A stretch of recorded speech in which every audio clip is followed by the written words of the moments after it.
Always good interview here and how they feel about the draft, how they feel about the Timbersaw, scary hero, and one that we weren't sure if we were even going to be able to see. It's so iconic for Aurora. Yeah, there's a couple heroes who've had those L's over and over again, but the teams come back to them because they have the confidence. And he says, they're not like us. We have the Timbersaw on lock here.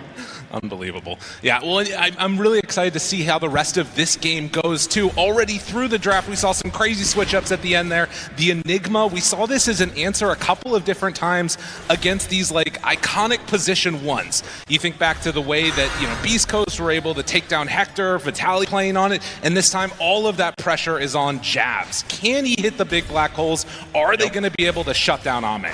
It's the Aurora Classic, right? Leaving that last pick as late as they can in the draft for jabz and putting a lot of pressure on him, right? Whether it's trying to go for a faster game with the Visage or trying to be the person who has to do so much in this one on this Enigma, it's just something that they've gone to before, and it's been successful. So all the pressure on jabz, he knows how to handle it. We'll see how it goes. As already out across the lanes, XM playing on a Queen of Pain, another super iconic hero, and one that is probably going to create a good amount of issues early on here. We've seen these Dagon build rushes, this item that's been like completely out of competitive, but now with this masochist facet, you see it get rushed so often, and then you start getting this crazy intense burst damage out of her. Yeah, I think the Queen of Pain, alongside pretty much every hero in this game, I look at the players and I think, yeah, they're happy. You know, like we're watching this draft and just thinking that they've all played a lot of these heroes, they all feel very comfortable on them. It just seems like comfort was the name for both teams here. I feel like they should all be super confident with their hero picks and player combinations, and that always makes for a very exciting mid-game. Well, we'll see how the early laning stage goes out. Already looking pretty solid for Aurora, and of course the Enigma. If you're not able to kill those Eidolons in the lane, it starts to become a pretty big issue. Ame will have some trouble CSing against that most likely, and actually has the support of DY here in the position 5 Tinker, which if you're coming back from Dota after a long ways away, you'll not be super used to this, but he actually doesn't even have any cosmetics. That's how you know he's a 5 player. That's right, yeah. No, not quite ready for it. Does get a courier, but might pay for it. And the battery assault, DY getting ran down. Will it be enough damage? The answer is yes. jabz drawing that first blood.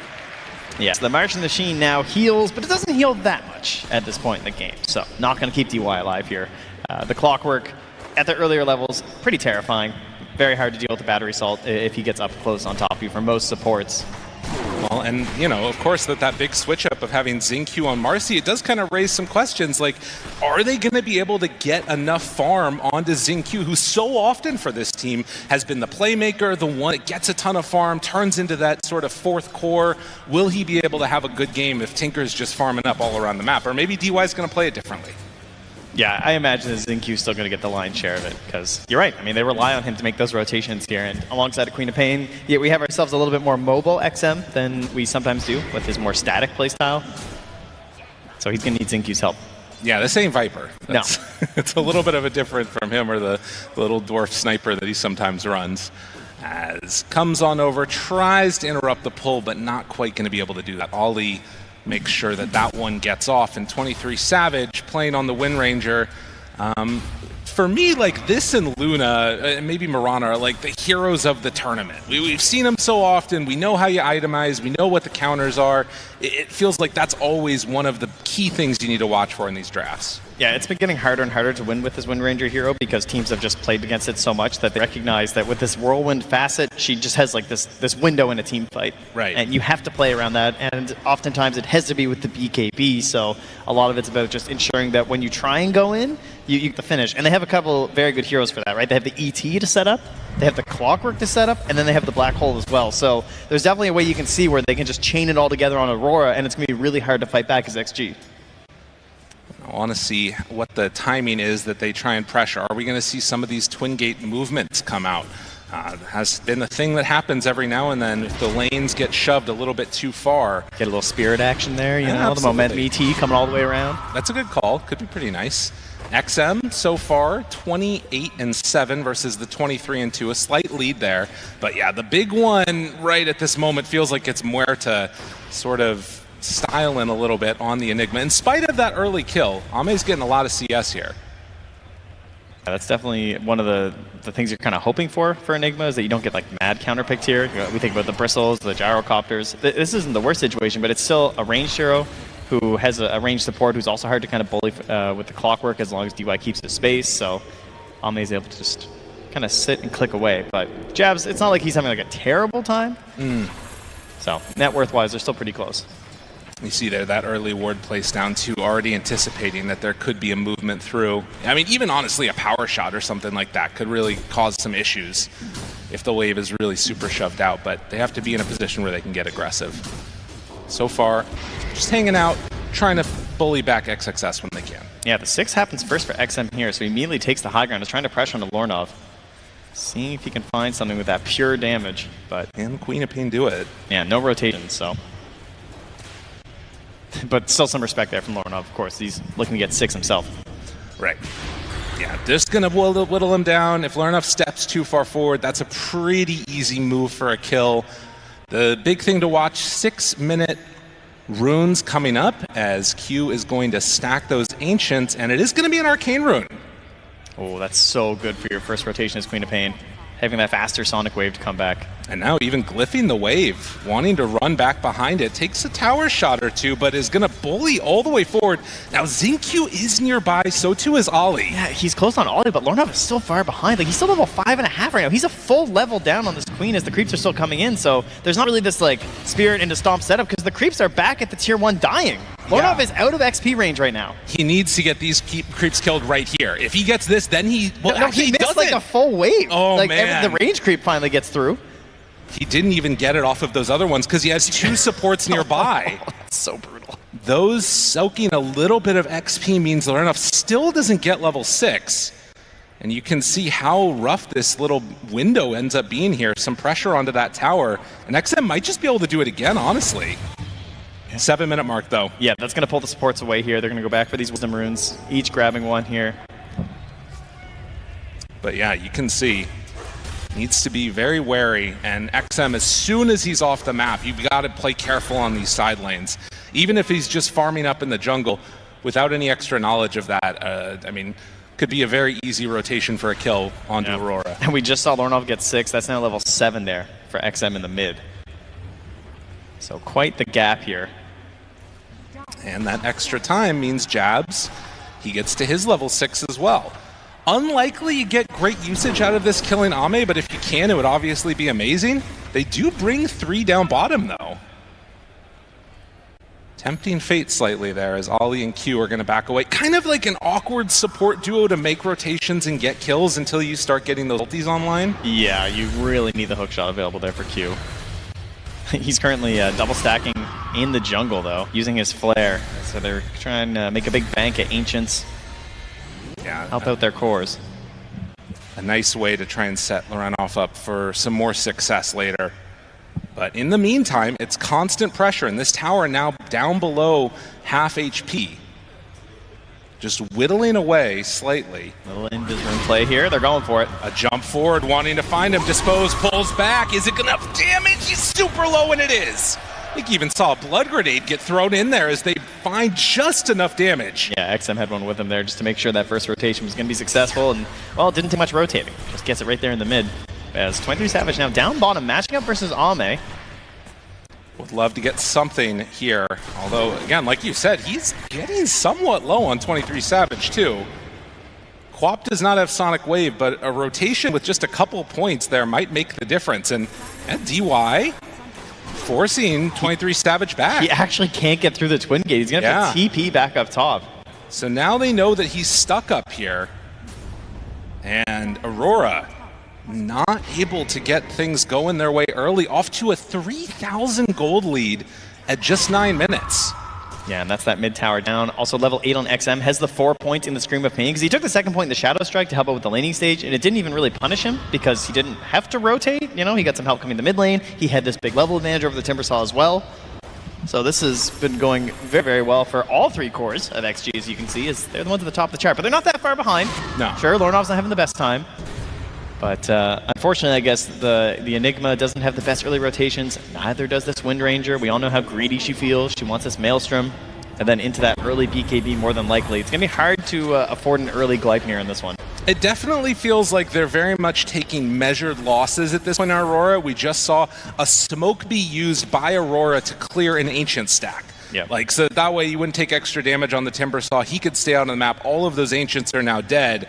It's, you know, obviously not being used to get a kill, but it's being used to generate net worth independent from that. Yeah, and some experience as well here for the support duo, right? Because again, we need level 6 here. Try and get Q as well as Ollie into those ultimates. And I think this was the other thing to consider. If we think back to that draft, there was a question on that 4th pick. Do we take Timber? Do we take Darkseer? He's so close to hookshot. They're really, really right there, but it's not going to be enough. 19 XP away. They're coming to invade to try and steal it away. The stacks have already been taken, though. So at the very least, making the move to clear those first, and now they're going to try and block out those camps. All right, they're under a ward here as well, as they will get 6 on the clockwork. So XM knows that they're nearby. How many of these losses can you take before you start to need to make some counter move of your own? It's only 1 kill to 1 kill, but the pressure around the map definitely being applied by XG. Yeah, and I mean, you can see XXS up there. I mean, he's 0-0-0 on a bars at 11 minutes. Like, right. He has just been chilling. Last hit's 85 for himself. He's super wealthy. Hasn't really felt pressured. Xinq's even been rotating around, heading towards that mid lane, but no pressure coming XXS's way. And now they're just going to go right into this tower. 23 Savage, very low on mana. Can't come in for a commitment. Doesn't even have a whirlwind because he's been farming. They're not sending up with the support duo. This tower is going to fall. So another tower going to be claimed by XG. Not fully extending out a lead. It's still sitting around that 3K mark, which obviously we've seen people come back from multiple times. And would not even be surprised if this was an anticipated loss given how they've been playing around it. But nonetheless, you got to imagine at some point they're going to make some type of move. Is DY? Oh, This is yeah. a lot of farm for Ame. Oh, man. This is something you would love to interrupt as Aurora. This is kind of what they would be excellent at, right? Like this Spirits playing in here with ET. This is the dream, fighting a giant fight like this. Hook shots in, but they're not ready. They don't have the vision for it. So this is just all going to go the way of XG. I mean, they are going back their own way to their own Ancients on the side of Aurora. So no contesting this. This is a ton of farm. Right. This is a lot of gold. And Ame going straight for a Mjolnir. A build that I haven't seen in a while, but maybe a testament to how they feel this game is going to go. They're like, all right, if Aurora's not going to fight us, we don't need to get fighting items either. We can just make the moves. And instead, XG, they're going to take the fight to them a little bit, go to engage, but again, it's just a little bit late on this move. The stacks have already been taken. Jabz is an option, though. XXS, he's just behind those trees right there. Does he realize where Jabz is at? Reveals him for the moment. Malefice down. Black hole on to 3, but there's no help nearby. TP's come help me, team. Team, please, I got them all. And there's the shackle shot. Connection out. DY in trouble. Sonic wave, but it's not quite enough to kill off Jabz. Can they look for more? Lorenov finding DY. They're going to kill the Tinker. Find the finish on to Xinq. Just barely getting out of there. The Chakram's not quite on the mark. And Aurora, they're going to back away. Oh, great escape there from Xinq. Almost got 3, but Jabz, he didn't even know that he got a 3rd here on the black hole because of the blood sport. Guy can't see in the arena, and he catches 3. That's crazy. Well, not often you see the 3-hero black hole at, 12, 13 minutes, and then nobody surround him to help. But it ended up working out for Aurora as the TPs came in. You know what's funny about that is that Jabz had to tell his team, hey, I got them all, guys, come TP, because they couldn't see it. Yeah, they got no idea what's going on here. You can't see inside that arena. And so Malefice down, black hole, and then, guys, I got him! Yeah, Xinq was mid going for the rebound there, so he doesn't have it in this play either, so he can't assist his team on the actual fight immediately after. 14-minute. XM stepping forward. There's a lot of heroes right there. They want that Wisdom Rune, but Q's in. And they managed to take it. Q with the Wisdom Rune. Hook shots to get out, not wanting to take this fight. Does not have that facet. That's hook up facet, yeah. Just to clear up. Just wants to escape and survive. Well, still, XG with the slight gold lead, in spite of the way that fight went. Because this is the problem, right? Once Black Hole is down, you don't have that many great fighting spells. That's true, but I think that actually went pretty well for Aurora. They were trying to really choke them out there by trying to get in there, get the 14-minute Wisdom Rune right, knowing that they can't fight, but Q able to sneak it away and then immediately hook shot. Like that's a lot of time where XG could have been farming up more stacks, and they do come in and obviously take a lot of this net worth away from Aurora, but I feel like XG just kind of swung for a big haymaker and only got him a little bit. Trent, it is 15 minutes, and there is a carry with 1,100 HP in this game. Listen, Ame, you know, he's an older player. He's a fan of the classics. He doesn't even know what a Gleipnir is. That's right. He just says, "What? I will shoot. I will do the damage. My teammates are supposed to control them. That's not my job." I mean, he is very, very susceptible to getting blown up in this game if things go a little bit wrong. I'm reminded of that PA game that he had the other day. No, we don't talk about that. They're looking good in this one. It's a glass cannon build, that's for sure. If they can find Ame in these fights, he's going to be in trouble. But so far, he's either been able to stay out of them or buy some extra time for himself. Ame wanting to be that big damage dealer later, the uncrowned king. In the meantime, for the rest of the squad, it is slowly extending that lead for XG, while Aurora try and build into these items that allow them to fight. Yeah, you can see right there, working on that pipe there from jabz, and then the BKB probably going to be the most important one there for 23 Savage, and we'll see how these timings match up with a potential first Roche as well. Right, will they be able to secure that and then really put the screws to them? In the meantime, XM going in, I think it was for a Shivas I saw, after finishing off the Dagon 1. Yep. So, does have the Veil coming out. It's a 5K gold lead. They have some pretty good vision here for Aurora. Have an idea of where they're moving. XM going over their wards, so they're trying to set up and ping. Q has the hook shot. All these nearby. This looks pretty good. Get him. Misses it. Not quite on mark, and as soon as that's down, like the whole fight falls apart. jabz TP'd in for that. He's got pipe drums right now. Would love to be able to set up for a fight, but no chance to connect. Oh, that's a painful one there for Q. Someone who's been so consistent on these support roles and has clutched out many a gank for this team over the year. Not able to get that one. Right. Well, and with, again, sort of the straight-up matchup here, you got to imagine that Aurora, they're seeing something in the draft, they're seeing something in how they anticipate this game going, where they're confident with it going later. They're very much willing to sort of look towards a late-game black hole as the answer. Obviously, the Wind Ranger can just be such a monster in that window as well. We'll see if they can get there. Yeah, they're not panicking, right? It's not like jabz is rushing like Blink BKB. He finished the drums, he finished the pipe. Looks like things are going to be okay. Our support duo is extremely good at defending towers, right? As long as no one gets picked off and it's to one side of a fight or anything, right. ET and Clockwork are really hard to push into. Especially, like, as you pointed out, when you have a carry with a pretty small HP pool. Right. Yeah, Muerta always a little bit susceptible to that. But XG, they are going to make the move into the pit now. So the first Roche attempt of this series. And Aurora, they are smoked up. They're just coming in. I mean, they have the ward here. Okay. And realizing what's going on, it will be XG smoking up now in turn. All right, we got that Blink Arena on XXS. So Aurora willing to give up towers across the map, but not willing to give up this Aegis. As that ward... He is wrapping. Eidolon's killing sentries. This is going to reveal Xing's Q's position. Now seeing him with Q, don't want to start on that Marcy. Yeah, he knows they can't hookshot him, right? Or this fight's not going to go well for Aurora, so Xing Q getting a good read on this one. He's also very tanky. Double bracer, has the crown, and waiting to chase you now with the Lance of Pursuit. And XM is going to TP for the Illusion Rune.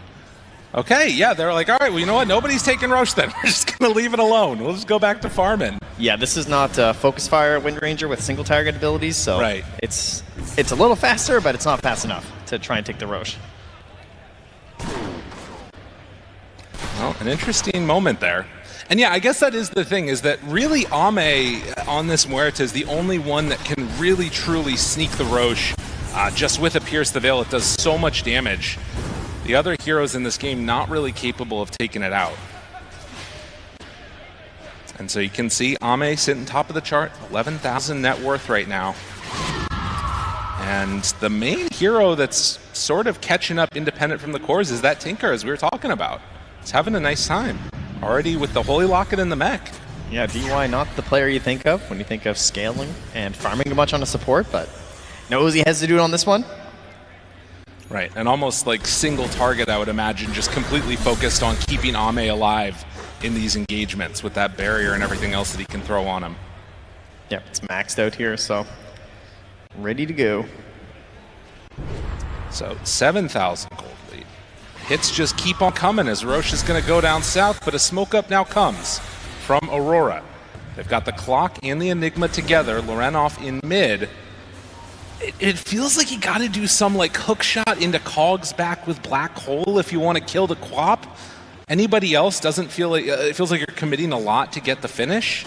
Yeah, pretty much. I mean, 23 Savage does have the BKB, which means he can now build into that Gleipnir. Okay. That'll help you out a lot, but XM still almost done the Shivas, just about done, and then you imagine it'll be defensive item after.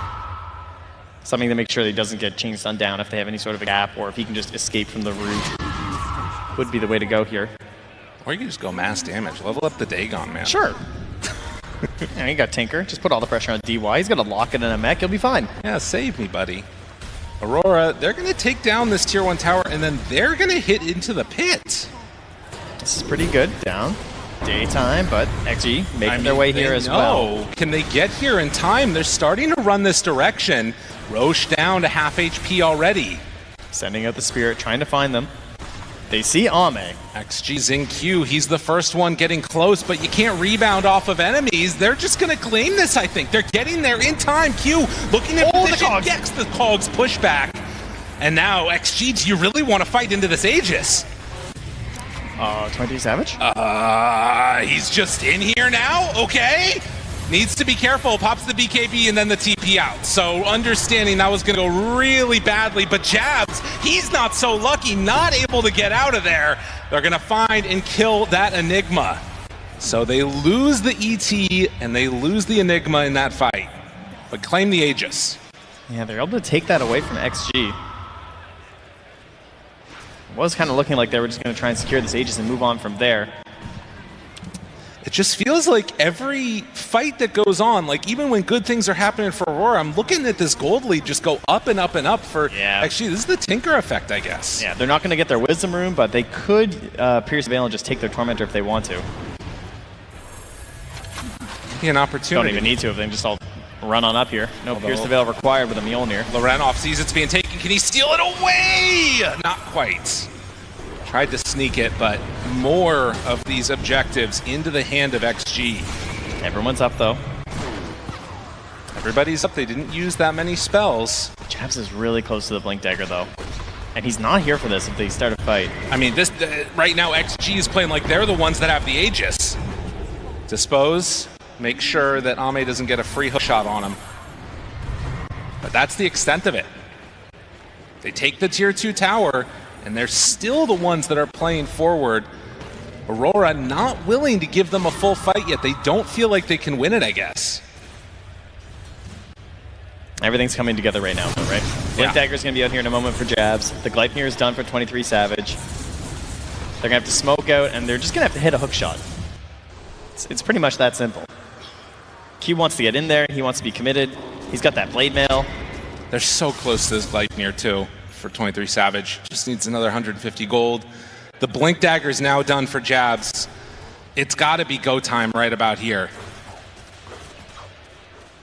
Does not actually have it delivered yet, which would make the difference. But there is the completed Gleipnir. Can they get together and take the fight now? Currently, there's only 2 heroes up here. They have good vision. And Ame. They're going to smoke up. All right. Now moving. In towards mid they go. They find him. Xingqiu right at the start. Dispose. Didn't hit the shackle, and now control is out. Do they have enough to bring him down? 23 Savage living. Hook shot landed onto DY. jabz on the side. Finds Ame, but where is his help? He doesn't have any friends nearby. Ame gets slept for the moment. Well, the fight's going on down south. Lorenov can't get over to it. That was a full black hole, full sleep. Ame is still living, and now he has a regen rune, but it's not going to be enough to keep him alive. Aurora, they waited for their moment. They take the fight. Exactly what they needed, and can they find XXS2? Oh. Shackle, but the blink away. There's the TP out. Yeah, no one else going to find him there. Hey, that isolation play by jabz, right? Yeah, he knows he doesn't have the allies there, but 23 Savage got the initiation in the middle there onto Xingqiu, kind of messed up how they want to play that fight. DY falls quickly after, and even though there was no one helping to get the kill during the black hole, there was also no damage coming out, which they desperately needed from XG. I mean, 247. Yeah. That's pretty low. I mean, I guess that's true. If you can just keep Muerta away and fight everybody else, you'll have a pretty good time. Yeah, got hit by the Earth Splitter as well, too, so it was just immediately, like, backing away from Ame. There wasn't a really good opportunity to try and fight. Well, like we said, Aurora, they were waiting for a moment when they felt like they could win a fight, and they did just do it. Can they replicate that again without an Aegis this time? We'll have to see, as it does look like, at least for now, XG gonna have to lick their wounds a little bit. That ward just barely not caught. And of course, it is gonna be that BKB coming out next for XM. Yeah, gonna need it for the full commitments into these fights. Q also level 12 here on the Clockwork, so greatly increasing your potential there for the initiation. That's gonna help a lot. But XXS now have that bailout item of the Yules, either for the initiations or just trying to delay stuff in a team fight. Oh yeah. Much needed. And now 4 heroes getting together up top. Of course, they know no black hole, another 50 seconds. There's an opportunity here for XG to take more around the map.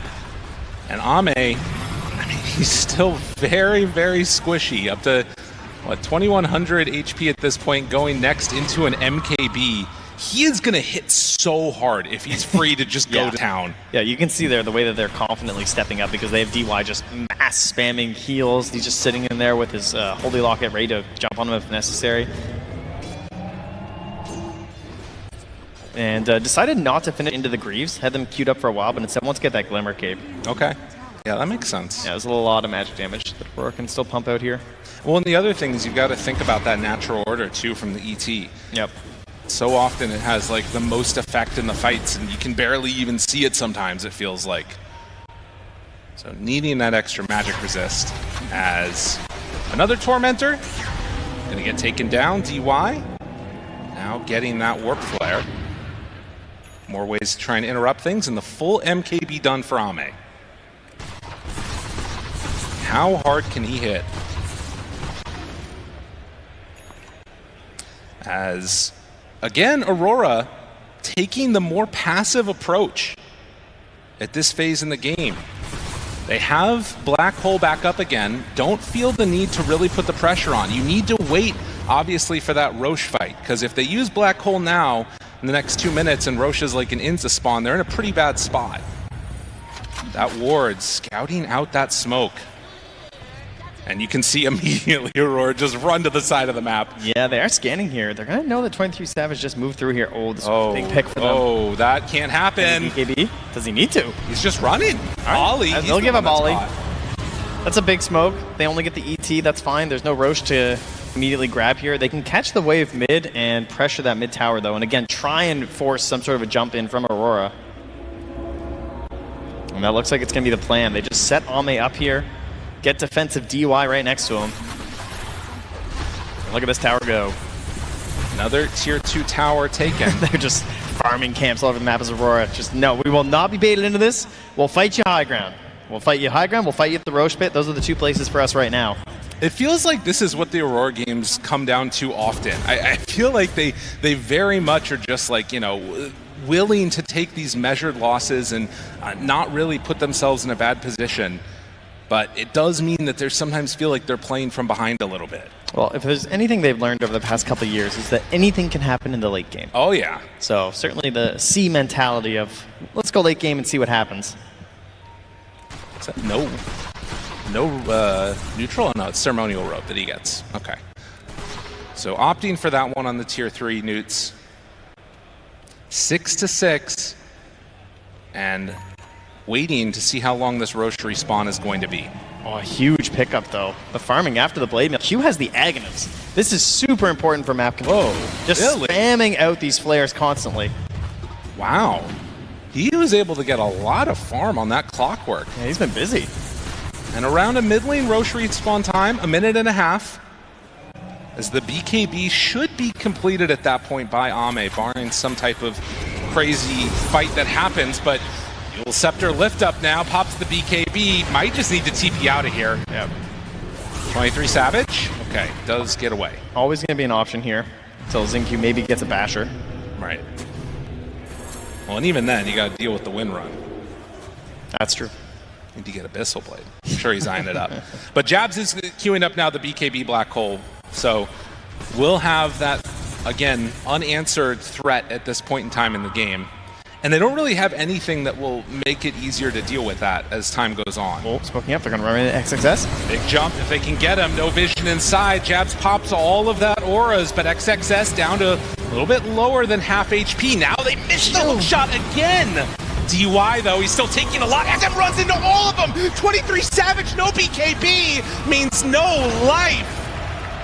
And 2 dead. An easy fight win there for XG. Yeah, maybe trying to find something there on Aurora where they can get the blink into the black hole, but things did not start out the way they were hoping for. And now with only 10 seconds left here until the Roche is going to respawn, they're in an excellent position here on XG.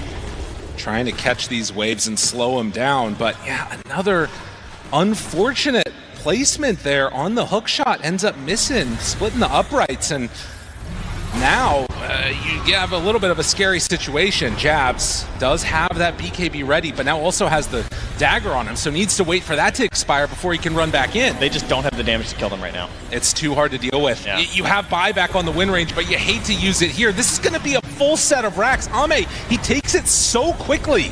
Dodging away from the Spirit will not get slept. Oh, if they don't get racks here, this seems really good for Aurora. Because now they can at least fight the Roche. Right, that's true. Because they, in theory, probably could have just went immediately, but they might not have been sure that it was up yet. They don't have that same global vision that Aurora do with the ability of the flare, so it would have been risky if you back for the Roche pit then hadn't even spawned, right? Oh, we don't put that stat up there, production, come on. I mean, he's trying. You gotta call it how it is sometimes. It's an unfortunate situation, but it's how it goes. One of those was to get away, though, so he hit that one. Yeah, that's true. And there's that vision as well from Aurora, now knowing that Roche is up, going to make their way down here. And jabz. We talked about it. As the game started, the draft, the panel, they talked about it. The pressure on jabz. Well, it's reached its pivotal moment. That's right. It's Blink, it's BKB.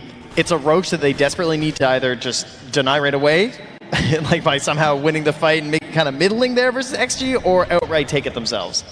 But if this just goes the way of XG, and Ame gets to march down there with his Aegis in hand on this Muerta, it's looking like a pretty hard high ground defense. You've got to put on a stop here. At a certain point, you got to say, this is how far you go and no further. I like that sneaky ward there. That's good. Let them see right there from the high ground. Line in the sand. Let's see if they can hold it, though.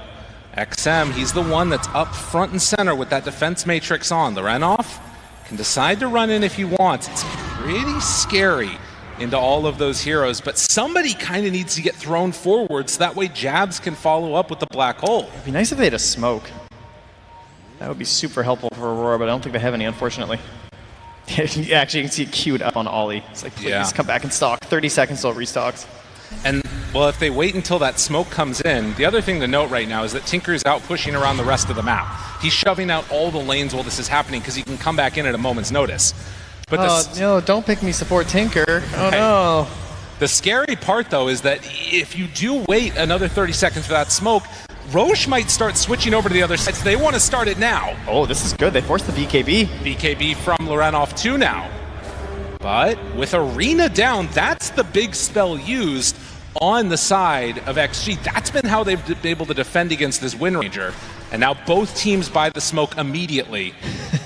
DY, he gets his out a little bit quicker. Oh, they're going to be smoked up earlier because of the Tinker. The other one's flying out, and now Aurora already making the move to try and take down Roche. Are they going to be able to get it in time? Oh, this is some risky positioning. Roche made some moves. They already made the call. The two supports off to the side. XM finds him right at the start. Can they go for more? Misses the spear. And now, Lorenov stepping forward, still looking for their moment. Where's the black hole? It's a little ways away. Rooted, still great vision. jabz, he gets it broken, and now he's found. He's going to die. jabz, he gets the black hole, but he goes down. That's not what they needed. Hook shot off the mark. It's all falling apart for Aurora. This is not the way the fight was supposed to go. As Q is going to TP out, they are going to lose this Aegis. Spear out, Lorenov down. XG, they reign supreme here in the pit. Oh, what an initiation there from XG, making their way over along the tree line. You're trying to hide your two supports here, but there's the Shivas, right? Like, just jumps right in there. They get found. The fight breaks down from there. I got a clumped up Clockwork and Enigma. He can't hit anything on Q because everyone's in his way. He's trying to get the triple flares out. And then that break on the on the Blink, right, on jabz. Right when he was about to go, I think he lost it. Oh, it's painful. That one hurts a lot, as you're going to see here, this replay, how it all went down. Oh, it hurts. That one's rough. Yeah, it's tough. ET, I mean, you at least get some of your spells off, so it's not the worst situation there, like the Gleipnir on the DY, but they can't get this perfect setup for 23 Savage. He comes in here with the BKB and the Whirlwind, but yeah, Ame stands tall and delivers the damage that they need on the side of XG. It's one way they play these fights, and they're getting it. Unreal stuff coming out there. And I mean, XM and Ame in this game, the king and the queen, making it all happen. They are 23,000 gold up right now at 35 minutes, and it's felt like it has been all them all game. Keeping it very simple here, just going for the racks and walking away, trying to be Savage. Has the BKB, has the Whirlwind, but doesn't have a good opportunity of a fight. Ame, just an absolute monster in this game in terms of what he's capable of doing. If you get too close, he's buying his 3rd damage item. This guy has a BKB, a Hurricane Pike, and then just 3 damage items. Will rip you to shreds. The Rocket Flare gets spammed. They do also now have a Refresher on the Mars. But it is very good high ground defense. So I think with this round, are XG going to stick around? It's kind of feeling like they're not too afraid to. With the heal bots coming in, they have the calling. Ame down. XXS jumps forward. Giants jabs. Ame is very low. Obviously, still has that Aegis in hand, but 23 Savage is going to run forward, trying to find DY, getting him low, getting him dead. Sonic Wave, they dodge that one. Q, he hits the hook shot. That's what they needed. Now pulling in XM. The silence is there. Refresher, BKB, round 2. Do they have enough to deal with it? They've already caught him. 23 Savage. Oh, man. They made this fight happen, but the Black Hole's just coming back now in 3 seconds. And they jabz don't just have sitting there buyback. waiting, smoked up. They don't have buyback. He can't do it alone. jabz has so much damage ready, has so much control ready, but they don't quite have what they need. Maybe with like the big AoE hits if they can catch all of them, but it's not likely that that's going to happen. As the last set of racks is going to be claimed. XG, they have looked so strong throughout this game. As they head on forward, hit the tier 4 towers, still 40 seconds without a Wind Ranger. And they just cannot go in and fight this. They are about to have Clockwork back up again for potentially a final stand here to see if they can stop all of this bleeding, but XM ready to jump in. He finds him immediately onto jabz. No chance to get anything off of the jump forward. Q takes him down too. The hook shot's in, but it's not nearly enough. Ancient exposed. Ame still taking a lot of damage with that blade mail. But in the end, they're going to take down the Clockwork. They're going to head in onto the Ancient. They're going to pop Glyph just to try and stay alive as long as they can on Aurora here. A buyback comes out. 23 Savage is actually back up again. Oh, Ame's not done though. He's going back in with the sidekick. Not willing to back out at all. The run forward here, they can taste the victory. If they can go in for the finish, only a few thousand extra HP. The jump in, 23 Savage is dead. GG is called. Nami, always great to hear in Royal Arena. How y'all feeling today for game 2? That is right.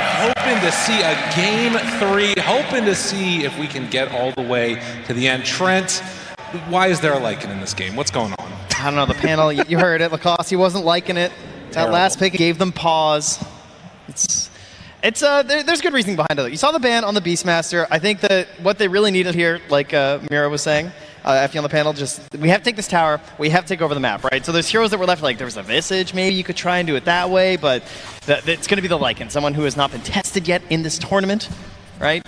Try and take over this lane, and if they can't do that, if they can't create the space for the Spectre, it does indeed look like it'll be a bad time. But Aurora, I like it. I like the fact they're going for this big pick, the boldness there. See if it works out.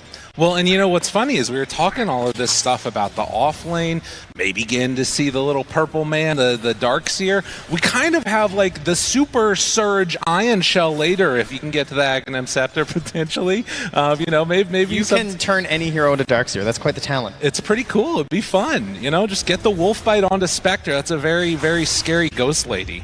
If they can get to that territory. Now, the problem is, and what I'm a little bit worried about, is that XM might have a pretty good time in this game. The map said specialty. If it's a good game for it, we're going to pick it. And they definitely did that. Yes, he has already shown some obliteration tactics on the sniper in this mid lane. They banned the Viper instead to open up the game for the Spectres. Don't want to have to deal with that break. So the 23 Savage would actually have a chance in this one. But yeah, that means you're picking your poison. And he's a very scary sniper, so. Well, and the other thing that, we've sort of been seeing there, don't worry, nobody saw, it's okay, it's fine, don't do it, Royal Arena.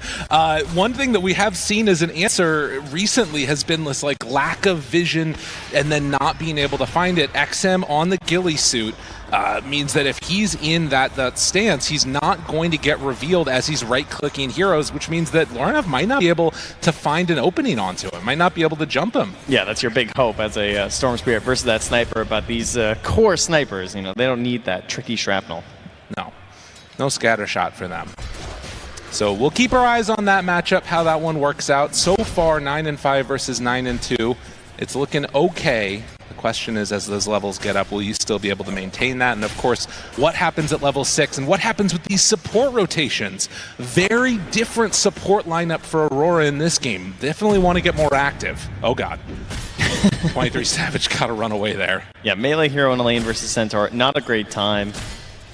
Panel discussing how this looked like a pretty free lane if you're XG, and you certainly can't disagree too much with that one, right? Like even potential rotations then for Xingqiu, if he wants to, can make his way even like through the Twin Gate, because like there's a lot of room to maneuver here, and you kind of know you can leave the Centaur alone as he's going to jump in and steal that Lotus with the innate on the Maranas. You always love getting that for your team. That's very annoying to deal with. Did have the Nightmare ready, but Ollie not opting to use it at that point.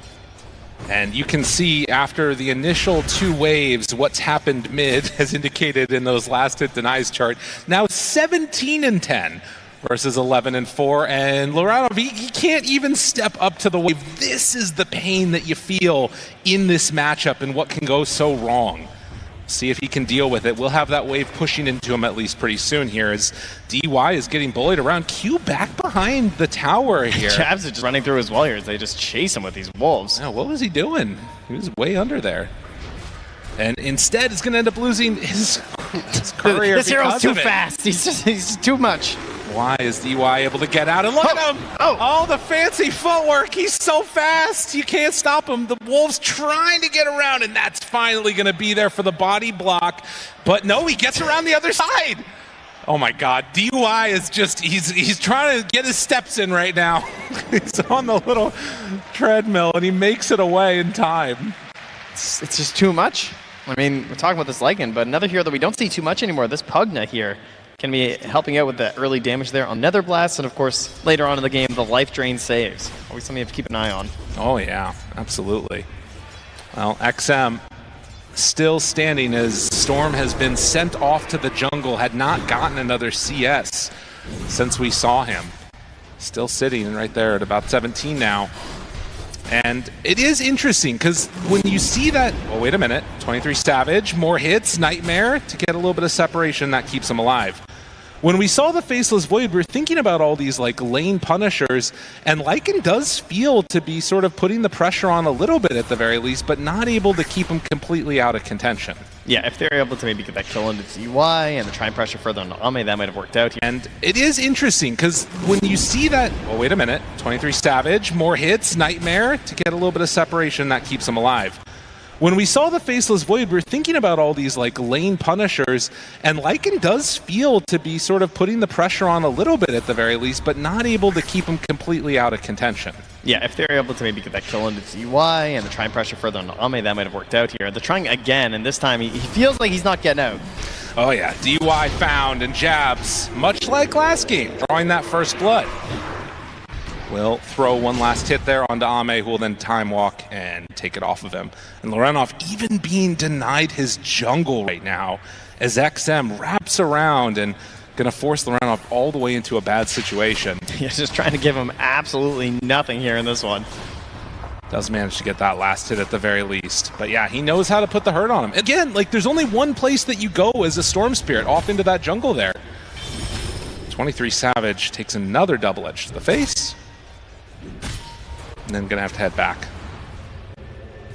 DY now making the move in too. Q will go for a bottle refill, much needed.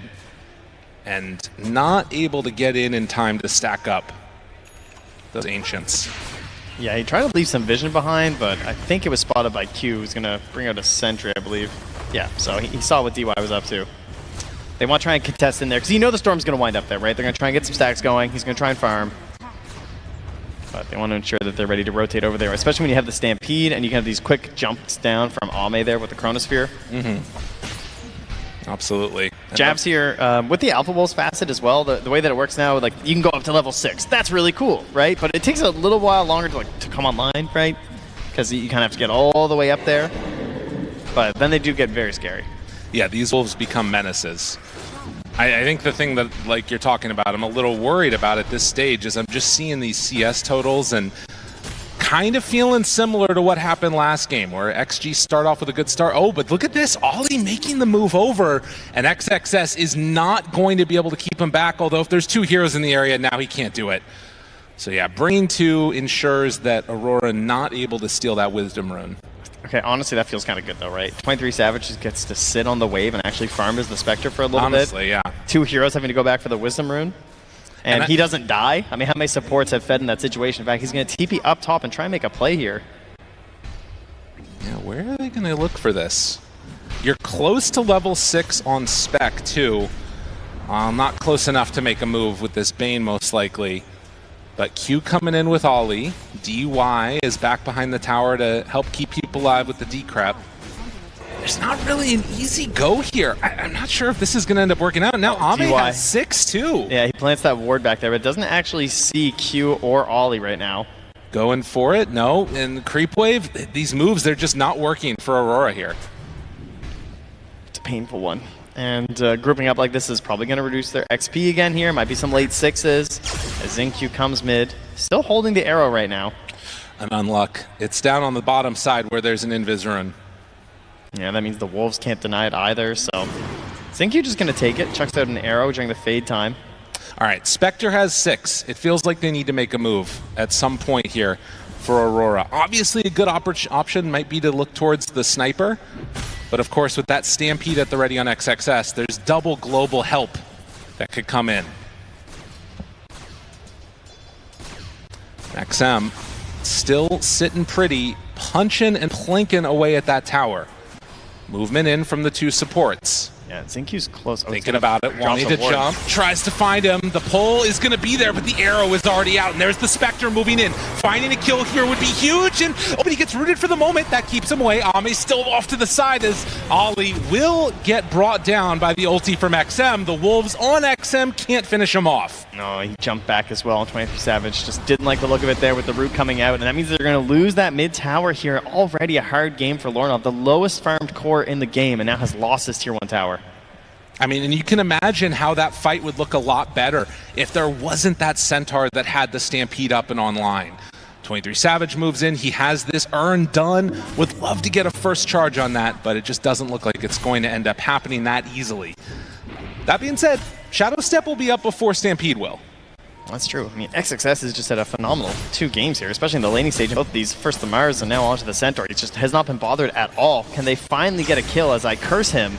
This is a hard kill to get. This guy is very tanky, but dropping lower and lower, and with no help coming in, an arrow finally finishes him off. Rather, catches onto the Bane, but that's going to be an urn charge for 23 Savage. Has their Shadow Step just to ensure they actually get it. And luckily the kill also going to Lorenov. I think they're pretty happy about that. You know, 23 Savage, he's going to be busy. He'll be farming it up, but they need some help here. If there is one upside to the Spectre pick nowadays, it's how quickly you can decide to go again just because of that low cooldown on the Shadow Step.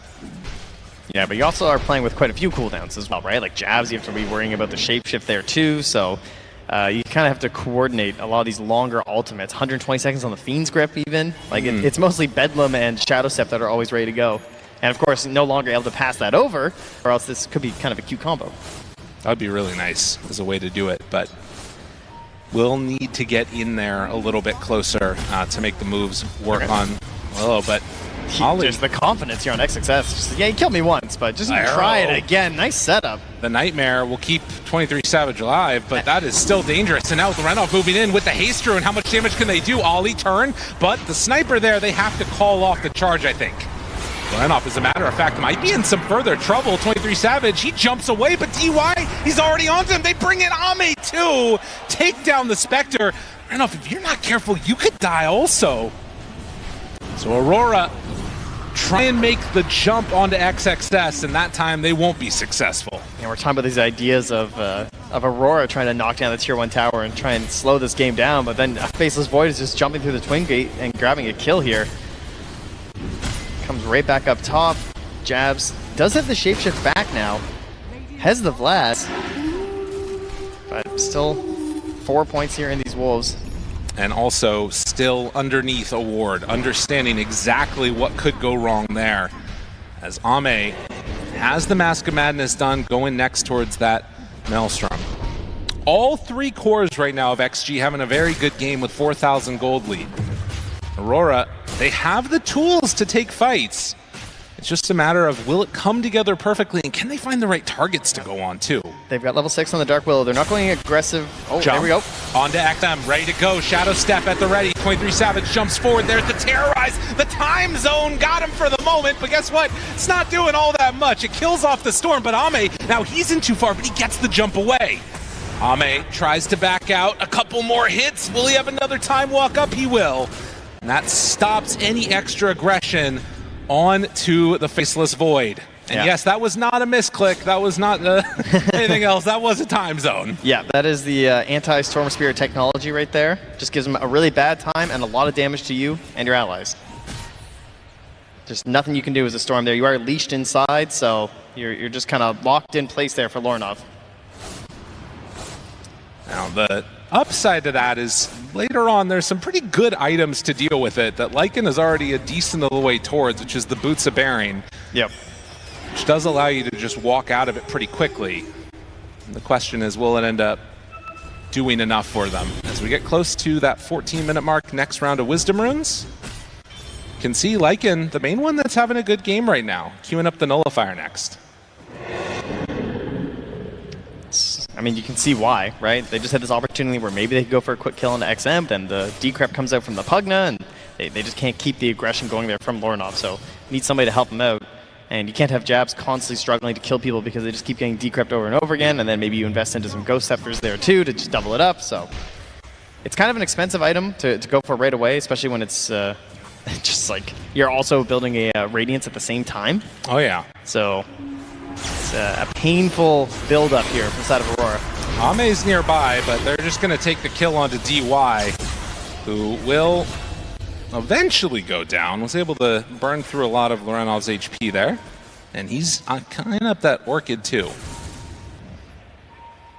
So yeah, Wisdom's about to spawn, and 14-minute rune. It's going to be up top the regen. So again, bit unlucky for the Storm. And yeah, those will be denied by Jabz. Overall, though, the lead not really getting too out of control so far here for XG. They do have the Blink Dagger here, now finished up on the Centaur, so they could, in theory, get a little bit aggressive, but there's not really a big need for it right now. Right? Well, you might as well just wait for the Glype here on XM. And the other thing is that it feels like this game, as opposed to last game, they're jumping with the actually have ways to jump in and do exactly this. Like XM takes a lot of damage, the decrep, and actually forcing out the Stampede will keep him alive. But these little pokes and prods, it's pretty annoying for XG to deal with.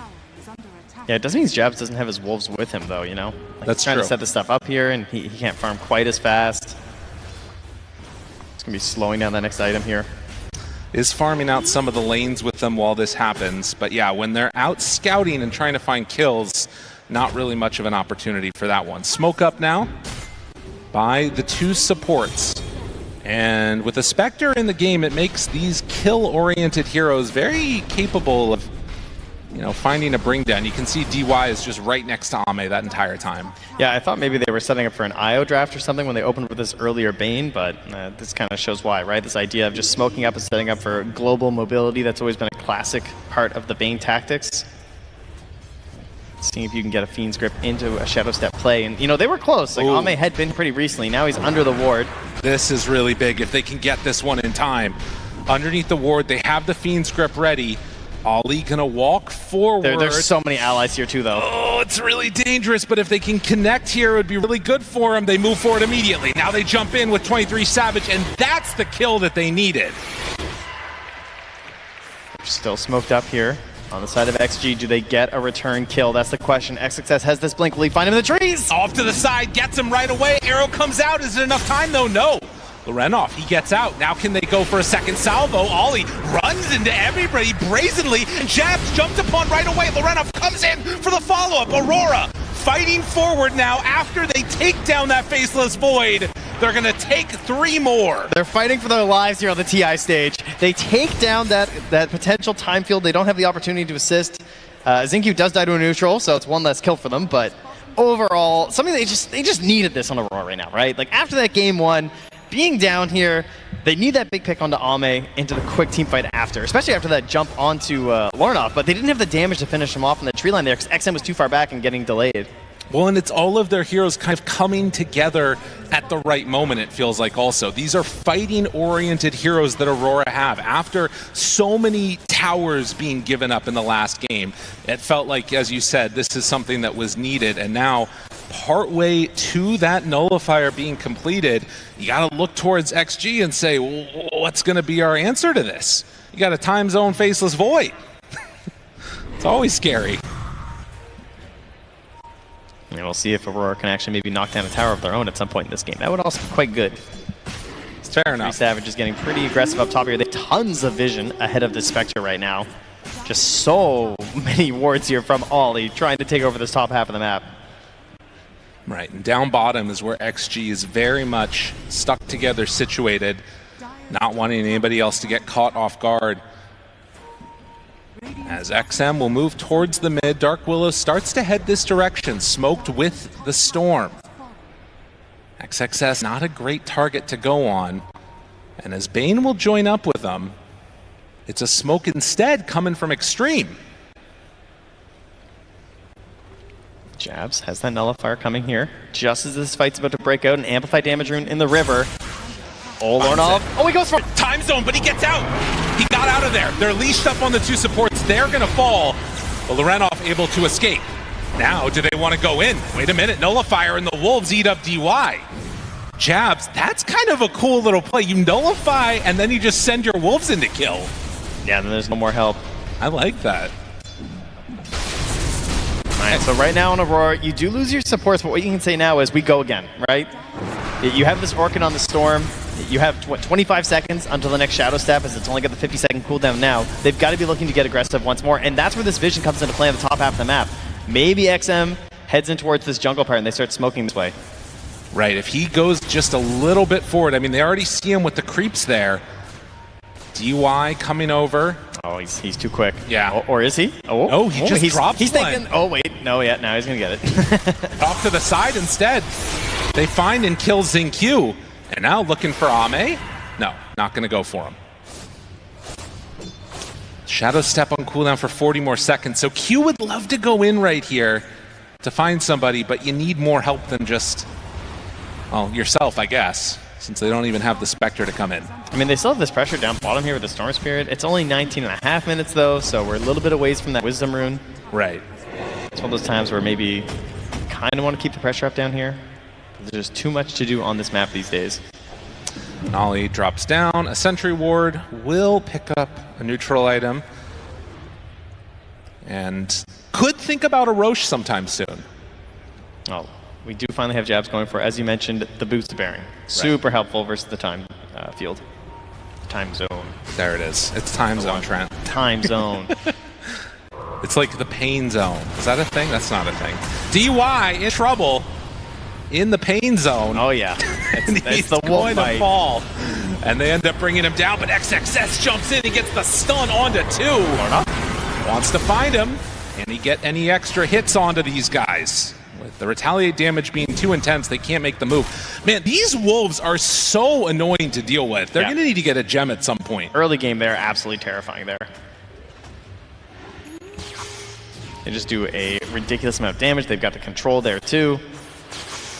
I guess in case you haven't seen Apple Wolves, you get the hamstring, which is the part where they have the next 4 attacks from units controlled by Lycan deal bonus damage. So you just get to like burst people down. That one's pretty handy. Do require a decent amount of micro nowadays as well. Really annoying to play with, but they, jabz definitely somebody that's been known for his micro in the past. Yeah, and even if you have the sniper, you also get the evasion at level 6, so that can also be annoying with the high tail ability that they get. But yeah, as you said, a little micro intensive. So Wisdom's picking up by the couple of cores and into double Tormentor. One of them heads on over the Bane's way. Xingqiu don't die. Okay, he lives. TY gets the other one. And still just 3,000 gold separating these two squads. Ollie can look to close that gap a little bit there with his shard, of course, you know? True. Can actually push waves a little bit on the Bane once you have the shard for the AoE brain stab. Couple big items right now, though. That's the full Crimson Guard for the Centaur, and then also a Radiance completed now on the spec. Yep, this is an item that now also scales on strength, so feels really good for a Centaur. Yeah. Radiance, obviously. Oh, sorry, health. Classic. Sorry, not strength anymore. Right. It is health. Let me clarify. But Centaur has a lot of health. He has a lot of because he has a lot of strength. He's a big boy. 22 minutes in. And the Wolves scouting out a few things. They see the region. That one gets denied by XM. Now run the Wolves forward. Gonna root them. Dude, look at how strong these things are. Like, what the hell is that? Yeah, it's really annoying because it also just like breaks your formations. Like, you have this idea of like where you're trying to go at certain times, and you got your farm patterns and everything, and suddenly this wolf's just biting you. So you have to like run back to your tower. You have to feel safe because you don't have the shadow steps coming, especially when he does stuff like this. Yeah. And just jumps on you with it. He just jumps in, drops down the dagger, hits DY a couple of times, and then gets out. Doesn't want you to feel any sense of safety here on this side of the map.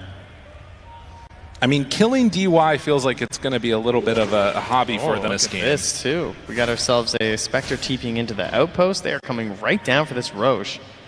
By the side of XG, they've already smoked up here. They have the Solar Flare available. It's still just level 1 though. They don't have 12 yet on the Mirana. I mean, you need to be careful here. The time zone in this area does get very scary, but they have the Boots of Barians. They can get out of it if they need to. And Ame's got that Mjolnir again. He's got all damage. Got to be careful about this. Roche is going to fall, though, before they get here. And now, an opportunity for XG to still take the fight if they feel so inclined. Arrow goes out, not going to connect. Jump forward, stomp. Lorenov backs away. Still holding Stampede. Doesn't want to drop it. They don't know if they're fighting yet. Oh, the hamstring. Hamstring, 23 Savage. Now Blade Mail jumps away. And unlike the last game, this time Aurora get the Aegis and they get out. Just as long as Ollie stays in the trees. Just stay over that way, buddy. What a great use of the root there on the hamstring. Just keeping that Faceless Void back. They don't really want to commit. They want to hold that Stampede just in case the fight goes a little bit awkward, or so they can get that perfect jump in there for Ame, but they just don't see it fast enough on the Roche there. Aurora, much better macro plays in this game, kind of getting the full state of the map, getting that big vision because of this Lycan, and just constantly really just annoying XG. Like the way they're using these shadow steps on the supports just to try and bully them around a little bit, always make them feel uncomfortable going to the fights. And now you have 23 Savage, of course, with the Radiance, and now having the Iron Talon to just farm his way around the map. I will say that this feels like a jabz hero. When I think of jabz, I think of like Nature's Prophet, you know, running in, blocking camps, being annoying, and as you say, these wolves constantly scouting things out, you know, harassing supports. It fits his play style quite well. It's a smoke up now from the two supports, and they're actually going to stampede now. Not sure what that one was about, but nonetheless, stampede down. I am also not sure what just happened there. Maybe a misclick. Regardless, this game feeling a lot better for Aurora.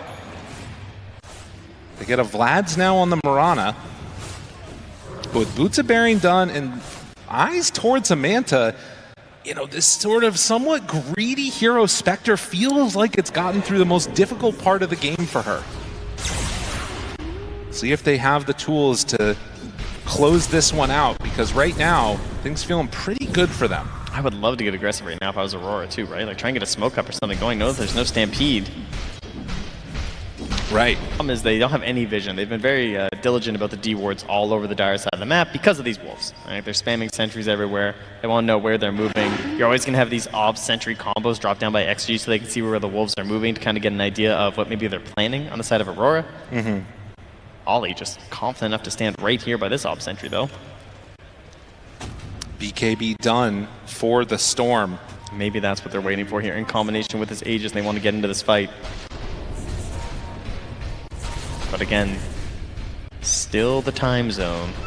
Yeah, I mean, that is sort of the elephant in the room right now. When you think about Chronosphere, you just catch and kill these people, not having that option as much. But the root is there, the silence is out.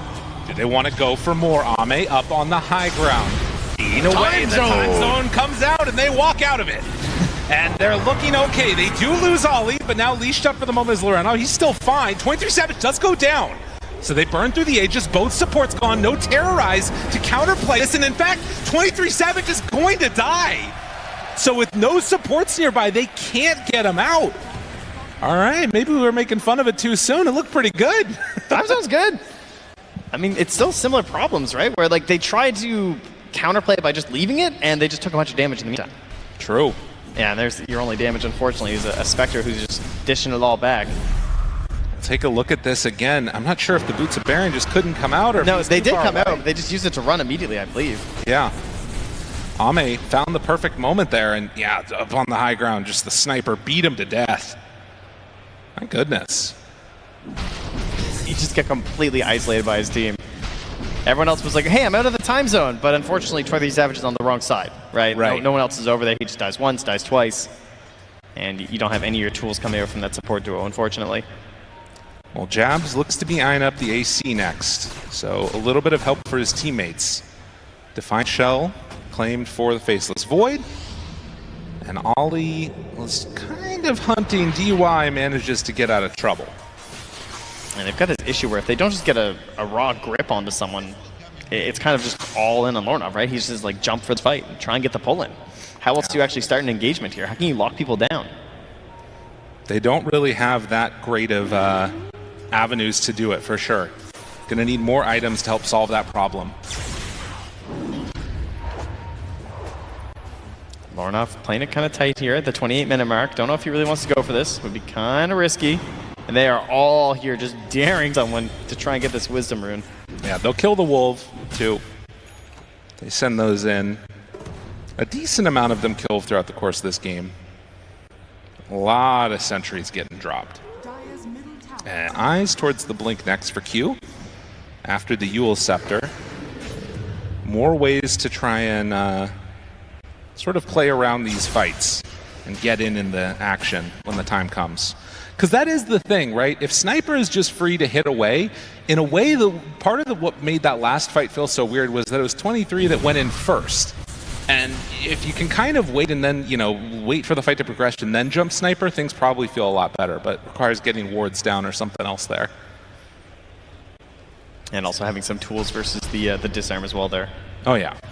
But we'll have the Manta, so that should allow 23 Savage to keep the attack up onto that Sniper. Well, the Wolves go forward, they hit the buildings, starting to drop. They live a long time. Don't manage to quite kill that tier 1 tower, but getting closer to it. And the smoke will not bear fruit, it looks like. Yeah, all the Wolf talents. Very talented Wolves. And at least for now, not going into the Wolf bite either for the Lycan. Not yet. Right. We'll see. Maybe some point the Agnes will come out here. I mean, this is an annoying split push to deal with. And again, for XG, it feels like they want to play much more grouped together, which does hurt this style a lot more. Look at the building damage. It's just been working away at it. And now Shiva's almost completed for that Centaur.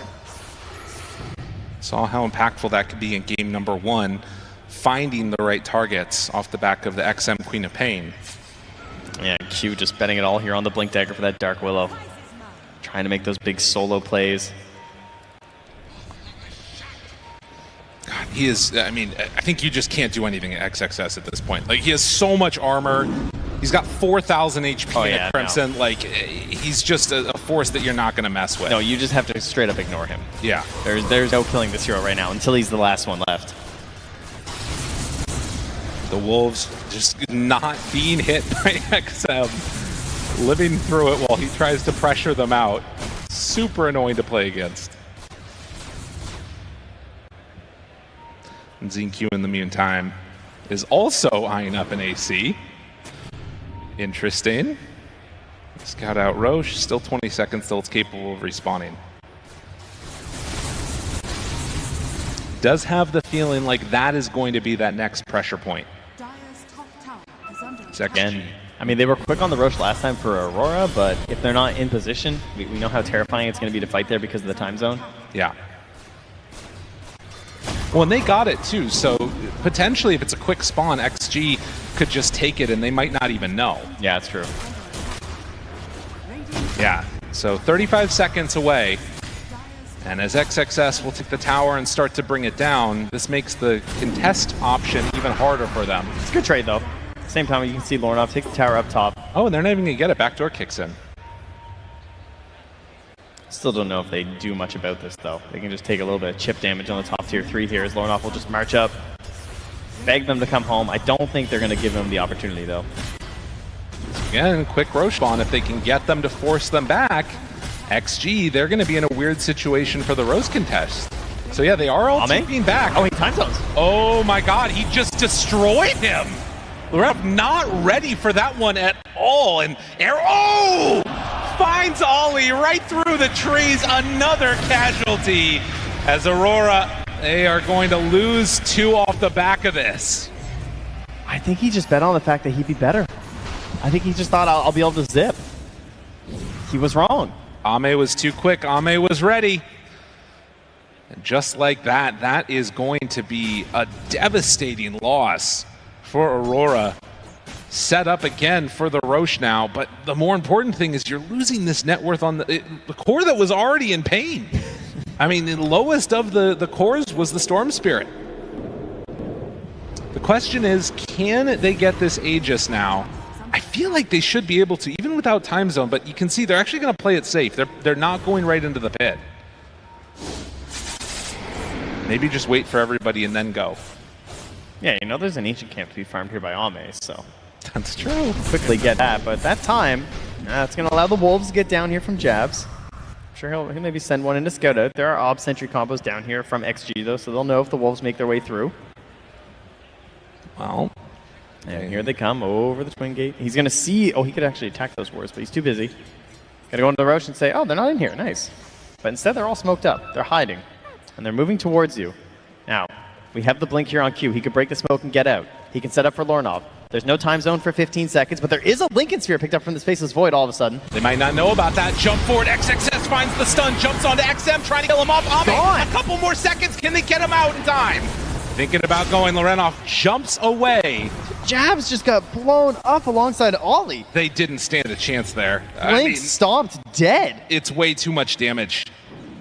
That's the problem. And like the fact of the matter is that because it happens so quickly, Sniper also has this ridiculous take aim ability that not only makes you not be able to hit him with Ghillie Suit, but it gives him 20 armor when he pops it. So they just jump on to Sniper and suddenly this guy's sitting with 45 armor. He also, you know, you look at the build because he's trying to solve a lot of problems in this game. He needs the Nullifier because of the decrep. He needs the Boots of Bearing because of the time zone. He doesn't have a BKB. The damage, he took like 1,250 damage from the center. Most of it just magic, right? He's getting hit by the Starstorm. He doesn't have this BKB on the leg and he doesn't have any sort of magic resistance. He's at 30% right now and he's just getting blown up because of one stun. It is crazy if you look at how much damage got done in that tiny little window there. And now Aegis on Ame. Oh, 23 Savage, he shadow steps in here, wants a free pick on the Zincu because of the ward. And he gets it. All right, that's something. Slow them down. You gotta find whatever you can get here. There needs to be these little windows where like something is going right. Ame, time zones. He's coming for you. You gotta get out of there. There's nowhere to go.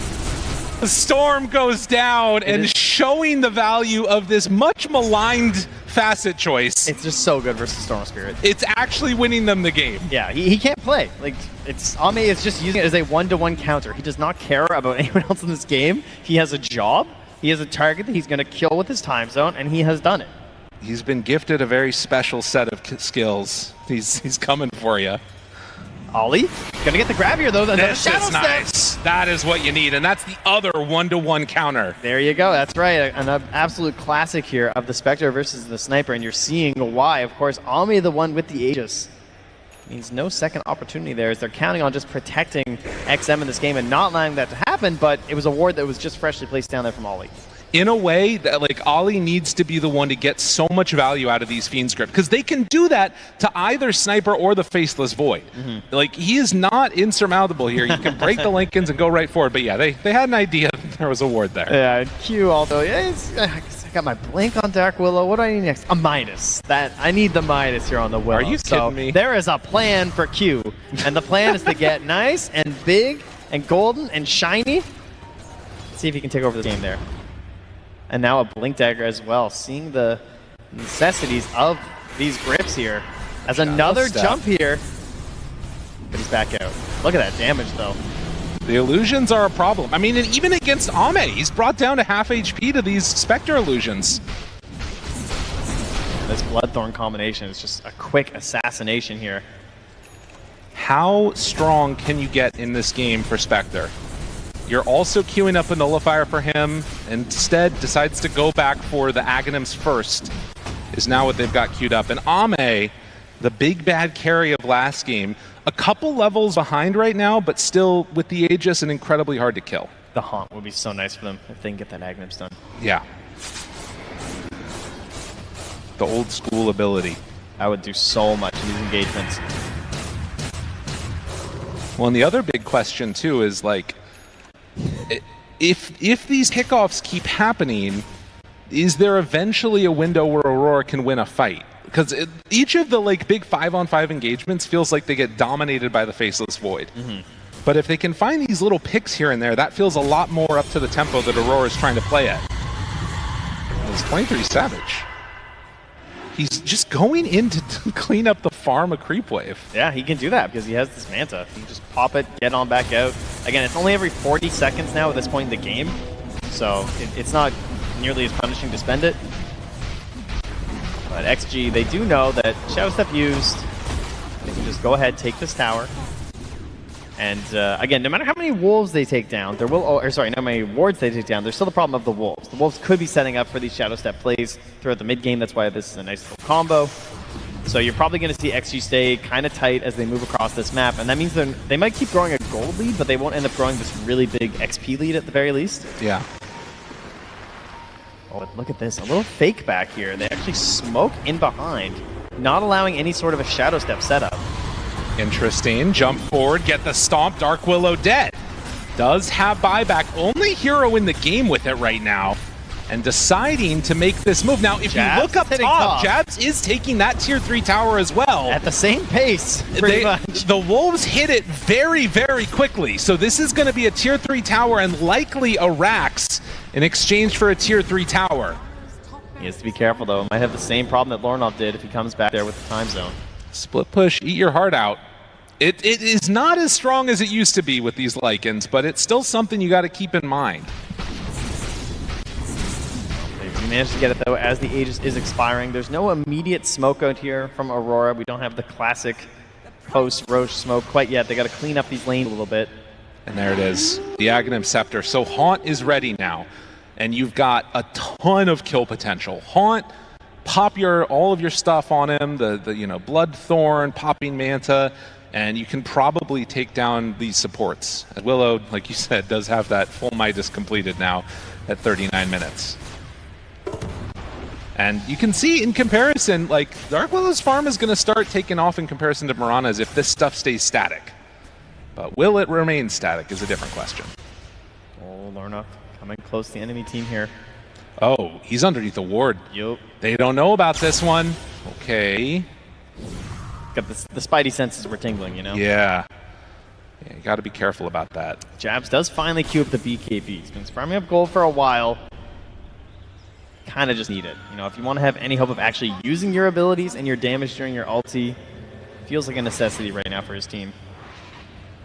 And Ollie just waiting for somebody to pass by as he queues up the Ags too. Yeah, he's got his blink grip. Wants to try and find a setup here for 23 Savage. 40 minutes in, and this push and pull that we're seeing between these two teams continue. When XG get together, it's really hard for Aurora to fight them, but when Aurora manage to find these pickoffs, it starts to feel a little bit better for them as well. Full butterfly completed for Ame. He is just... The time zone damage is going to be ridiculous, right? He has the level 20 talent with a plus 80 attack speed, so currently he's getting plus 230 attack speed in the time zone alongside his allies. And solar flare, yeah. Yeah, that's a lot. I mean, yeah, he will kill everybody, I'm pretty sure. Even through Blade Mail, probably. I mean, like, I don't know. This is going to be a tough one. Yeah, well, I think that's why he's going for that next choice as well there, and this Satanic makes sense, right? Doesn't want to be locked down by the Mask Madness. Absolutely. Still, windows to fight. As off to the side lanes they go, turning off that Radiance and running away was Spec. It's going to be so much pressure on 23 Savage. We talked about the pressure on jabz, you know. It worked out. Right? They didn't get run over in the early game. They managed to kind of stabilize things. This lead isn't too crazy or anything here for XG. Now it feels like that pressure has been pressure over 23 Savage, who now jumps in. And they find him. That's a big boy, though. Ame is there with the time zone, immediately lifts him up and destroys that Bane. They force out the abilities and manage to get away with everybody else, so the main loss there is going to be the Vane's Fiend's Grip. But they force everybody from XG back to the base, and 23 Savage gets out. I mean, that is definitely biting off more than you can chew. That's for Yes. sure. The Centaur War Runner, it's not the hero they want to go on there. That felt like a limit test. Just like, can we kill him? Like, Yeah. maybe? No, it's not happening. No. It definitely no looks way. like no. It's now an attempt over here. Xingqiu will see some Spectre illusions, but 20 Savage is already out of there. Did end up going for the Haunt illusion damage, by the way, on the Spec. So potentials towards a refresher or something else. The Mantas, all of it, it's going to start stacking up the deeps. Maybe a chance to try and kill a support from back in the fountain. And Aurora, they're trying to get as much XP as they can here onto Lorna. They actually leave the Wisdom Rune for him there. Q says, go ahead, I don't need it. Right. As they're going to jump very quickly, blowing up DY. See you later. I mean, this is what I'm talking about. But Yeah. you can't get it. A little bit too scary. Yeah, I think good choice there. So they secure the gem. It's BKB done on Lycan. And yeah, Q just farming away these creep camps. That's the problem, right? Anytime they just like get a little bit of separation, death. Dead on the supports, except for XXS, because again, he's not going to die. Oh, they're coming And in fact, jabz. he's going to find jabz here. Has to go into that shapeshift. Eul Scepter tries to run away. Not easy to get out. And yes, the root, the finish. Dead Lycan. That's a tough one here, though, as that means the Roche has just respawned, and he has no way back into this game right now. They have You Hex. know what? He just got his beat. Yeah, it was Really like hurts. It was just on done. the courier, yeah. Oh, it feels like they needed this. They have this haunt. They wanted to use it, but 30 seconds till it's going to be coming back online. They're already in the Roche pit. You have their Lycan in this game. That's going to be giving up the Aegis and the Refresher Shard here. Oh my Of god. XG. Look at the solar flare with this. This is a little bit of absurdity coming out. And yes, they will manage to take that for themselves. Refresher Shard 2. And now XG. Is it your time to shine? Xingqiu runs on down, hoping to find Q, who's hiding off to the side. In fact, we'll get him with the arrow. Went into the Shadow Realm, but don't know if that's going to be enough to get him out of trouble. Gets the blink away. Will also have a Eul Scepter assassinate just a little bit out of range. And so they can't quite connect onto the Dark Willow. Buying some extra time. Yeah, And forcing a Stampede. They're immediately back down on this bottom creep wave, though. And Solar Flare is going to be back in about 25 seconds. If anyone steps up here to try and delay this, Yeah. I think Ame is just going to jump. No, it's a death trap. Has that refresher shard too. And Q jumped upon. Ame now there, breaks the Lincoln Sphere. Eul Scepter trying to survive level blink afterwards, but can't quite manage to get out. Does have the Lincolns broken. They're waiting to see if they can get it again. With that enfeeble, drops it onto Ame to try and get a little bit less damage done. Lincoln's broken now. Have Fiend's Grip ready, but you know that you're not going to be able to get the full duration on it. Too difficult. Jumps for the back line, wants to find him, time zone down, Storm gets to the far side. Ame now hits onto that Lycan, he runs away, barely getting out. Able to survive through it, Xingqiu low, a huge Karth Crown, and the Terrorize too. Do they have enough damage to take him down though? XM starting to drop lower, but the cheese, he survives. Nullifier onto Ame, trying to bring down XM. There's the BKB finally, the disarm is there. Laurent jumps back in, wants to take down XM. They're trying to get away on 23 Savage, but it's not enough. Baranov is in trouble, XM will die. The Storm manages to get away, and somehow they hold. But will it matter? They still have a refresher shard ready to go. Ame, he gets away. But bobbing and weaving, somehow escaping there. A huge defense here from Aurora. It is painful to lose your Spectre, there's no doubt about that, but at least, I mean, that looked like it could have been so much worse, right? People are barely getting out of the time zone, getting up to the high ground there. They can breathe a little sigh of relief as they actually do leave the zone here. XG will back up and give them a chance to recoup on Aurora. They're going to keep this game going. Somehow they hold on what felt like a death push here. As you can see, the decision to jump for the back lines and just barely getting away, and then almost took out jabz too. All of those bashes coming out. Yeah, and then a very clutch cheese here from XM as well, of course. They finally managed to bring down Q. It feels like they're spending so much of their effort and energy just to kill one support, but then all of a sudden it looks like XM's gonna go down, and no, cheese is there. And then 23 Savage, unfortunately, it looked good. Like, it looked like it was going to be the mop and bucket situation where Spectre's going to come in and clean up a fight that so many of the resources had already been expended, and now there's not that much left for the Spectre, but wasn't the case. XM's able to just turn until finally getting cleaned up by Lornov. That's a huge part of that last fight that they needed so bad. But it does also speak to potentially some concerns for XG. If you lose, well, not lose, if you come close in that fight, when you have Aegis, when you got Cheese, when you got all these big abilities, will they be able to execute when those are actually used up? Now, they do still have that refresher shard, but can they keep this sniper alive? Will it end up mattering? They got an MKB now done on Ame. Maybe he's going to be all the damage himself. Looks like that's the plan here. Of course, it's very annoying getting through these trickster cloaks. Very annoying dealing with a lot of these items, but that's the answer now. jabz continues to just push top. And down bottom. Is called here by XXS at the same time. Yeah, so they won't have the Centaur in this fight right now. They kill off the creep wave that was coming in bottom. And maybe an opportunity. Does have those bots. I mean, look at this lane control here from Aurora. The top lane is hitting, middle is at the mid, but they're going to keep pushing in bottom. And they decide to go. This did not work before. Will it work now? Do they have enough to kill off this XXS Centaur? Almost yes. They get him. Back down bottom though. And now taking buildings. jabz, he's actually getting the split push working.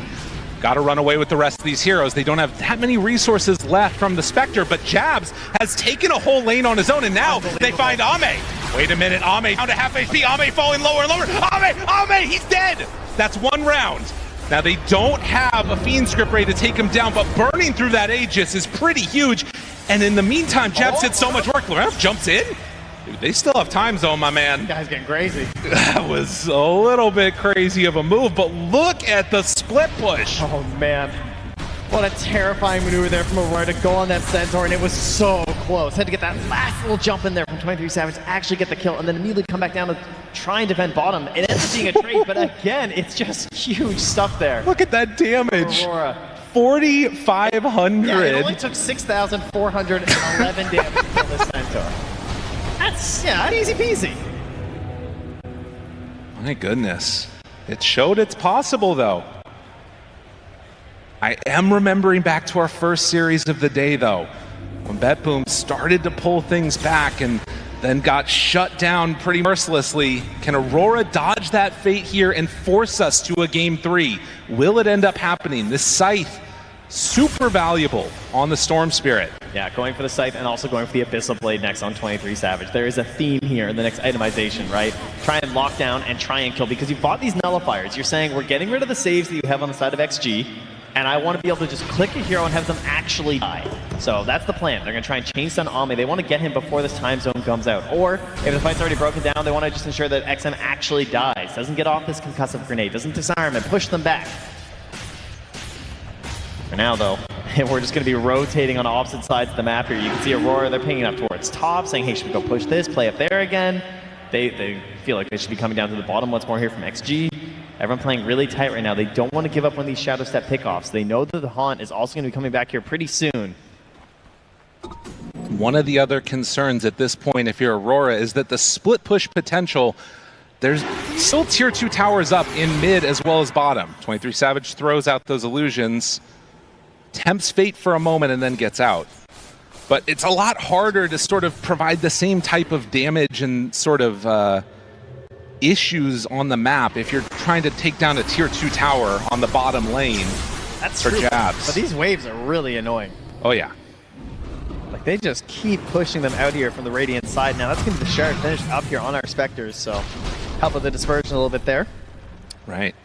So being able to activate that one and then do some extra dispersion damage, very valuable against these high damage heroes. They still just have the Silver Edge on XM, so that's the break that they're working with right now. Could be a key factor in winning some of these engagements if you can land that. Roche up. Well, we're going to find out how long it's going to take in 30 seconds. The other thing that we had seen built up for a little while was the Lycan Silver Edge. So jabz queuing it up and trying to get that one completed to break the backtrack damage would be very, very nice, as well as a potential answer for Ame. Is he flying out for it? Okay, no, sure. He just ran by the shop. I was terrified. I do not think that's the play. He's only got a 1,500 surplus right now, so I definitely do not think... Oh, that's going to help him, though. 3 bounty runes just found in the Dire Jungle. Wow. Cool. Very nice. All right, you're welcome, team. That's going to cut the lead down a little bit. I mean, again, we're down to 3K gold lead 52 minutes in. After XG leading so much of not just this game, but the entire series, you can see a pathway for Aurora here to find a victory. If they can get where they need to go. Ollie is in deep. He's trying to set up again once more. Has some vision here. There's an opportunity. Zinq, not a great go, but if they could find somebody else who's just off on their own, it would be huge. Yeah, it's a great game for the Ninja Gear here. Just watching out for these assassination plays with Shadow Step can help keep him protected. And in terms of protection as well, Q has finished up the Wind Waker, so there is no buyback on this Dark Willow, but there's a huge save potential because they do not have the nullifiers on the side of XG. And still, again, keep in mind that time zone refresher is at the ready for Ame. And it's 10 seconds till the next Roche. It's going to be spawning on that Radiant side, down bottom. They have control here on XG. They've actually dropped a shrapnel in the pit as well here, so... Okay. They might just keep popping those down. Of course, has the 25 talent for it. Looks like they're just going to miss that it's over there.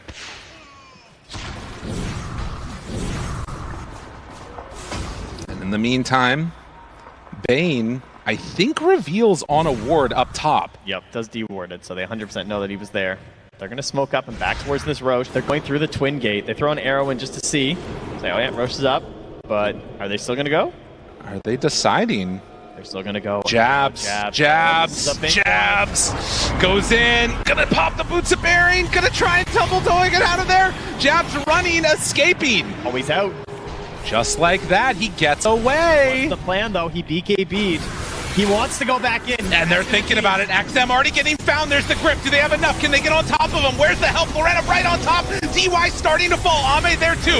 Hitting away. Time zone finally gets dropped. It's on to 23-7. He doesn't have any way to go either. Loretta has to zip to get away. XG starting to pick up speed here now as they find the Storm. Able to dodge that zip, but eventually they get their kill. They went for it all. They went for the fight. They weren't sure if it was good, but they didn't want to try and wait for another engagement. There wouldn't be a shapeshift. There wouldn't be the BKB. He felt like that was his moment here from jabz, and the team followed alongside it, but they couldn't connect everything. He throws the nullifier onto DY, tries to kill over there. They're trying to get this grip kill onto XM, but they don't have the damage in time. And he buys out for a Desolator right now, too, on the Lycan. As you can see this yet again. Everything got used, and of course, when they brought that refresher back in, that second time zone was what absolutely destroyed 23 Savage. Yeah, he left and he comes back in, and then it's this re-goose attempt here where things kind of go awry, right? You get the grip on the side, but back in the main game, we got a real fight here as OneUp jumps in. Oh my god, rooted arrow done! Didn't stand a chance. That's a dieback. They need everything and a bit more, but I don't know if they're going to be able to get it. As they move in, find jabz. Jabz done, buys back now. They only have 4 heroes to try and defend against this onslaught that's coming. XG, they have looked good all year, and here on the main stage at TI, trying to close this one out, secure themselves top 6. Ame hits away tier 4 towers, 23 Savage off to the side, hoping to do anything at all. What do they have left in the tank? Refreshers are out. He goes for the backlines, wants to find him, jumps immediately onto DY. Do they have enough to kill him off? They do. DY dead, Xingqiu the next target, trying to take out these supports, looking, hunting, finding, killing, and they're the grip, but immediately they get the lift off. Now it's just the cores left alive. They buy back on the Mirana. XM getting lower and lower, but there's nobody else to jump onto him. There it is, the nullifier hit. Still chasing, looking, time zone at the ready. If they present him as a target, that's Q dead too. Only 3 left alive, and I don't know if they've got it in the tank. XG set to close this one out. jabz steps forward and he finds him. XM dead. They take down the sniper. Now looking for Ame. Time zone out, trying to take him down. In trouble, can't get anything off. The cast rain production, it's all hurting them there. 23 Savage backs away, but the throne exposed. It's all too much. XG